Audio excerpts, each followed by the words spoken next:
ជីរ៉ូគឺជាក្មេងប្រុសដ៏សាមញ្ញម្នាក់ដែលរស់នៅលើភ្នំជាមួយនឹងគ្រួសាររបស់គាត់ដែលមានសមាជិកទាំងអស់7នាក់មានម៉ាក់របស់គាត់និងប្អូនៗ5នាក់ទៀតឪពុករបស់ឋានជីរ៉ូបានស្លាប់បាត់ហើយដោយសារតែឋានជីរ៉ូគឺជាកូនច្បងដូច្នេះបន្ទុកចិញ្ចឹមគ្រួសារបានធ្លាក់មកលើគាត់ឋានជីរ៉ូបង្កមករបបកាប់អុសផលិតជាធ្យូងរួចស្ពាយយកទៅលក់នៅក្នុងភូមិនៅជើងភ្នំអ្នកភូមិចូលចិត្តឋានជីរ៉ូណាស់ព្រោះគាត់ចូលចិត្តជួយអ្នកដទៃគាត់មានជំនាញពិសេសមួយគឺចំហរបស់គាត់ពូកែហាត់ខ្លាំងណាស់ថ្ងៃនោះមានបរិមម្នាក់យកបែងធំឲ្យឋានជីរ៉ូហាត់ព្រោះគេចោទគាត់ថាជាអ្នកធ្វើឲ្យបែកហើយនៅពេលដែលឋានជីរ៉ូហាត់ហើយមានធំក្លិនឆ្មាបានន័យថាឆ្មាគឺជាអ្នកធ្វើឲ្យបែកទេមិនមែនគាត់ទេថ្ងៃនេះឋានជីរ៉ូបានចូលភូមិលក់ធ្យូងរៀងយូរបន្តិចហើយត្រូវត្រឡប់ទៅផ្ទះវិញទាំងយប់ពេលដើរតាមផ្លូវឋានជីរ៉ូបានជួបជាមួយនឹងពូម្នាក់ដែលមានផ្ទះនៅចង្កេះភ្នំពូម្នាក់នោះចិត្តល្អណាស់បានគាត់ឲ្យឋានជីរ៉ូសម្រាប់នៅផ្ទះគាត់មួយយប់ទៅកំឡុងភ្នំទាំងយប់អញ្ចឹងខ្លាចបិសាចខាំហើយពេលនោះឋានជីរ៉ូក៏មានអារម្មណ៍ថាអស់កម្លាំងផងណាក៏ព្រមសម្រាប់នៅផ្ទះលោកពូចិត្តល្អនោះមួយយប់ហើយក៏ឆ្ងល់ឲ្យសួរលោកពូនោះថាប្រសិនជាមានបិសាចពិតមែនហេតុអីបានជាពូហ៊ាននៅម្នាក់ឯងពេលនោះលោកពូចិត្តល្អបានតបថានៅពេលដែលមានបិសាចបង្ហាញខ្លួនតែងតែមានអ្នកក្លាហានកំចាត់បិសាចចេញមកសម្រាប់បិសាចនោះចោលភ្លាមពេលលោកពូចិត្តល្អនិយាយអញ្ចឹងឋានជីរ៉ូបាននឹកឃើញដល់សម្ដីរបស់លោកយាយគាត់ដែលតែងតែប្រាប់គាត់ថាមានបិសាចចេញមកសម្រាប់មនុស្សប៉ុន្តែតាំងពីដើមមកគាត់មិនដែលឃើញបិសាចទេលុះព្រឹកឡើងឋានជីរ៉ូបានលាលោកពូចិត្តល្អហើយបន្តដំណើរទៅផ្ទះរបស់គាត់ហើយពេលទៅជិតដល់ស្រាប់តែធំក្លិនឈាមឋានជីរ៉ូដឹងថាមានរឿងមិនស្រួលហើយគាត់ក៏បញ្ញាប់រត់ទៅមើលហើយឃើញគ្រួសាររបស់គាត់ទាំងអស់បានដេកស្លាប់នៅក្នុងថ្លុកឈាមគួរឲ្យអាណ៌ធម៌មែនទែន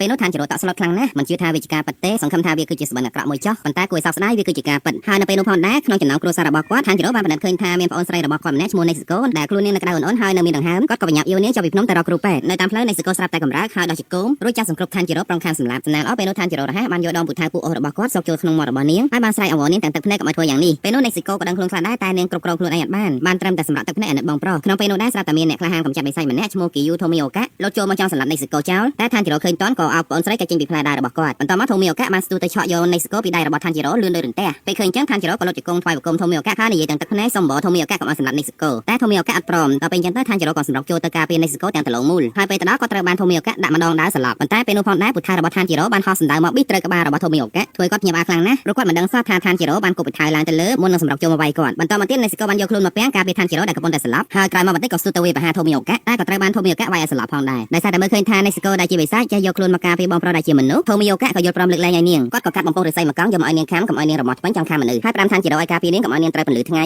រួចឲ្យជួននាងទៅជួបមនុស្សម្នាក់នៅភ្នំសាការីឈ្មោះថាសគុនជីអូរ៉ូកូដាគីហើយបន្ទាប់ពីបានបញ្ចុះសពគ្រួសាររបស់គាត់ហើយឋានជីរ៉ូនិងនេសិកូក៏ចាប់ផ្ដើមធ្វើដំណើរទៅកាន់ភ្នំសាការីដោយសារតែផ្លូវទៅកាន់ភ្នំសាការីនៅឆ្ងាយខ្លាំងហើយនេសិកូគឺជាបិសាចមិនអាចត្រូវពន្លឺថ្ងៃបានទេដូច្នេះឋានជីរ៉ូត្រូវរកវិធីយ៉ាងណាអ៊ីវនេសិកូដើរកាត់ថ្ងៃបានទើបឆាប់ទៅដល់ពេលនោះឋានជីរ៉ូបាននឹកឃើញទៅទិញកន្ត្រកធំមួយរួចយកឫស្សីរុំពីក្រៅឲ្យមាំឲ្យនេសិកូចូលទៅក្នុងនោះរួចក្របកន្ត្រកនោះឲ្យជិតធ្វើអញ្ចឹងគឺពួកគេអាចធ្វើដំណើរទាំងថ្ងៃបានប៉ុន្មានថ្ងៃក្រោយមកនៅយប់មួយពួកគេបានធ្វើដំណើរទៅដល់ព្រះវិហារមួយហើយនៅក្នុងព្រះវិហារនោះមានធំក្លិនឈាមពេលនោះឋានជីរ៉ូក៏រត់ទៅមើលហើយឃើញបិសាចកំពុងតែស៊ីមនុស្សហើយពេលបិសាចនោះឃើញឋានជីរ៉ូវាក៏លោតមកសគ្រប់ឋានជីរ៉ូមួយទៀតតែត្រូវបានឋានជីរ៉ូវាមួយបន្ថែមចំកជាងឈាមប៉ុន្តែមិនយូរប៉ុន្មានឈាមបិសាចនោះក៏ឈប់ហូរហើយរបួសស្នាមវាក៏ជាទៅវិញភ្លាមដែរចំណែកនេសិកូវិញបានឈរមើលសាកសពមនុស្សឡើងហៀរទឹកមាត់ហើយប៉ុន្តែនាងខំហាមចិត្តមិនប៉ះឈាមមនុស្សជាដាច់ខាតងាកមកមើលឋានជីរ៉ូវិញពេលនេះគាត់ត្រូវបានបិសាចនោះសង្គ្រប់ពីលើហើយនិយាយចំអកឡលើឲ្យគាត់ប៉ុន្តែនិយាយមិនទាន់បានប៉ុន្មានម៉ាត់ផងនេសិកូក៏រត់មកតក្បាលបិសាចនោះដាច់ថ្មិលហើយក៏បានតខ្លួនវាឡើងប៉ាងចង្អែ10ម៉ែត្រទៅខ្ទប់នៅដើមឈើមួយពេលឃើញចឹងឋានជីរ៉ូភ្ញាក់ផ្អើលខ្លាំងណាស់មិននឹកស្មានថានេសិកូមានកម្លាំងខ្លាំងដល់ប៉ុណ្ណឹងសោះអាបិសាចនោះពេលត្រូវធ្ងន់ប៉ុណ្នេះហើយនៅមិនទាន់ងាប់ទៀតខ្លួនរបស់វាបានមកវាយជាមួយនឹងនេសិកូ